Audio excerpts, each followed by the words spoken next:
तो दीपिका बहुत बहुत स्वागत है आपका। Thank you. सबसे पहले बिग बॉस देख रही हैं? जी, थोड़ा बहुत जब टाइम मिलता है मैं देख रही हूँ, मज़ा आता है और सोशल मीडिया के ज़रिए काफ़ी अपडेट्स मिल जाते हैं तो और इंटरेस्ट बनता है। तो इस बार का बिग बॉस एक्चुअली बहुत इंटरेस्टिंग है। चलिए, इस बार दिल दिमाग और ये सब दम दिखा रहे हाँ, ये हैं। बहुत अच्छा लग रहा है, अलग है। और इस बार जो एक गेम्स और जो होता था वो टास्क कम है, मगर वो जो एक इमोशनल गेम है ना वो बहुत ज़्यादा हाईलाइट हो रही है। मतलब लव ट्रायंगल्स हैं, पेन है, पैथोस है, मुझे लगता है ह्यूमर है और इतनी अच्छी शायरी है मुनावर की। तो मुझे लगता है एक पूरा ही नवरस का जो फ्लेवर है ना वो निकल के आ रहा है इस बार बिग बॉस में। तो मुझे तो बहुत मज़ा आ रहा है। अभी तक आपने जो देखा पूरा बिग बॉस, आपका जी, फेवरेट कौन लग रहा है आपको? मेरा फेवरेट देखिए, थोड़ा सा इसमें मैं बायस हो जाऊंगी बिकॉज नील जो है वो अच्छे फ्रेंड है। ऐश्वर्या बहुत अच्छी फ्रेंड है।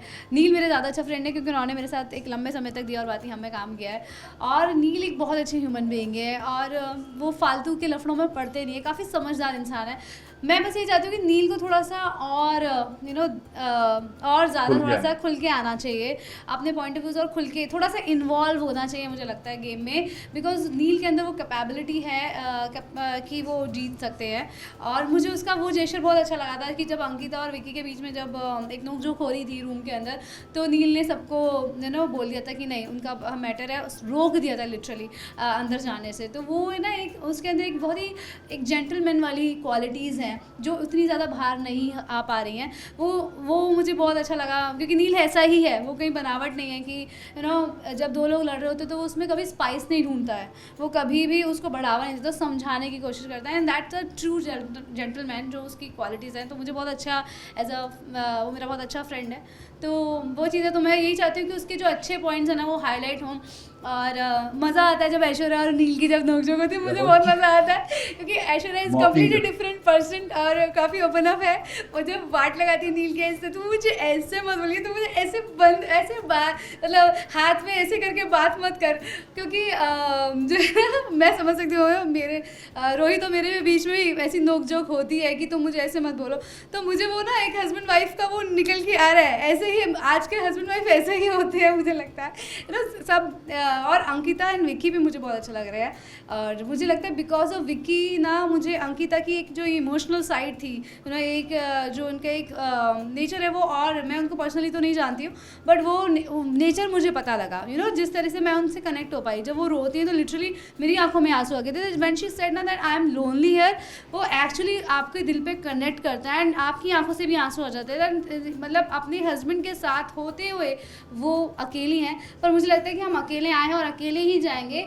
और अंकिता में वो strong, she is a strong women and इतने साल उन्होंने पवित्र रिश्ता किया है, सबके दिलों पे राज किया है। तो मुझे लगता है वो भी दावेदार है विनर बनने की, और मुझे लगता है शायद अंकिता ही विनर बन जाएंगी बिकॉज ऑफ विक्की। उनके मुझे लगता है वो सब कहीं ना कहीं ना सपोर्ट देके, कहते हैं ना आपका दुश्मन या आपका क्रिटिक और आपका पॉजिटिव साइड जो है दोनों आपके साथ होना चाहिए।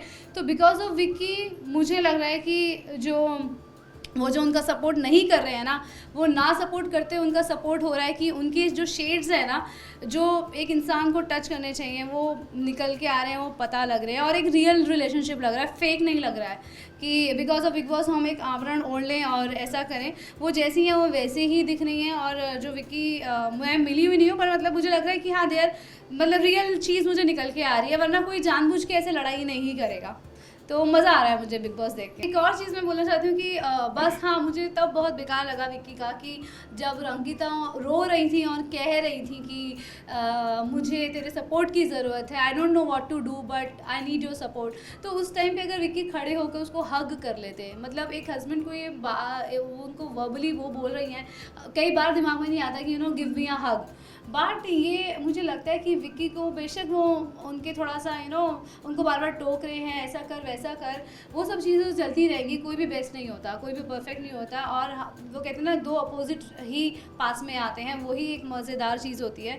तो वो थोड़े अलग, दोनों अलग हैं थोड़े, मगर फिर भी एक दूसरे से बहुत प्यार करते हैं, वो दिखता है। मगर वहाँ पे जब वो रो रही हैं और when she is saying that I am lonely here, तब उस टाइम पे अगर विक्की उनको हग कर देते हैं, उनके साथ हंस बोल लेते हैं और जितना वो मजाक मस्ती बाकियों के साथ कर रहे हैं, इतना खुश होकर रह रहे हैं। बट अंकिता से शायद उनकी बहुत सारी एक्सपेक्टेशंस हैं यू नो कि उनके हिसाब से अंकिता को इस तरह रहना चाहिए, जॉली पर्सन। हर इंसान जॉली नहीं होता, हर इंसान, कुछ लोग अपने में इंट्रोवर्ट भी होते हैं, तो वो लोग नहीं बोल पाते दैट आई नीड अ हग।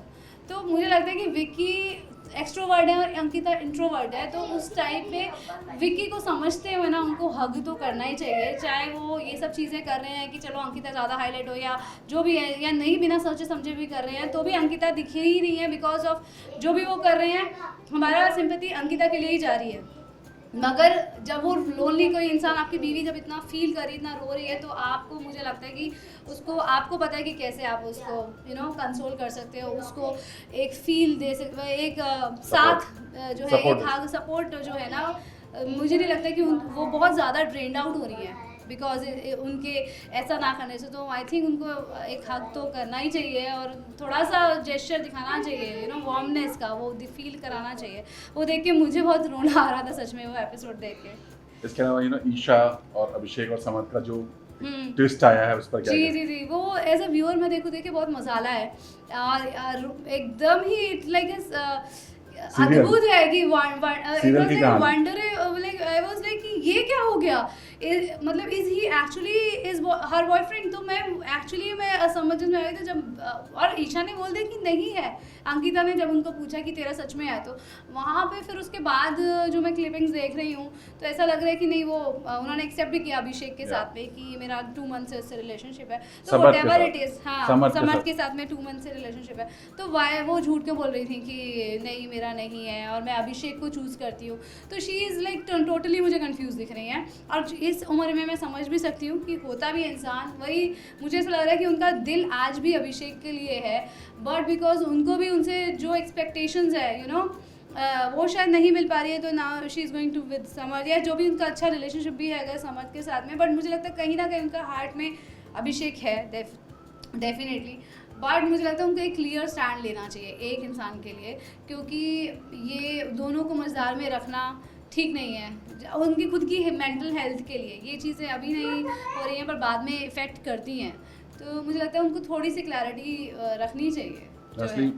मुनव्वर, मनारा, खानजादी, हाँ, मुझे वो सब बहुत अच्छा लग रहा है। खानजादी क्या मतलब मज़ेदार यार, उन्होंने कितना अच्छा रैप किया था, तो वो मुझे बहुत अच्छा लगा था। और मतलब वो मज़ेदार, इनफैक्ट वो अभी जो मुनावर को कहते हैं कुछ तो है तेरे दिल में, वो जो एक फ्रेंडशिप वाली जो एक केमिस्ट्री होती है ना मुनावर के साथ, जो उनकी एक अच्छी केमिस्ट्री है एज अ फ्रेंड, वो मुझे बहुत क्यूट लगता है। मुझे लगता है कि अगर कुछ थोड़ा सा एपिसोड आपको मतलब रुलाया या हंसाया, बट ये लोग वापस से आपको हंसा देते हैं, तो वो मुझे लगता है बहुत ज़रूरी है।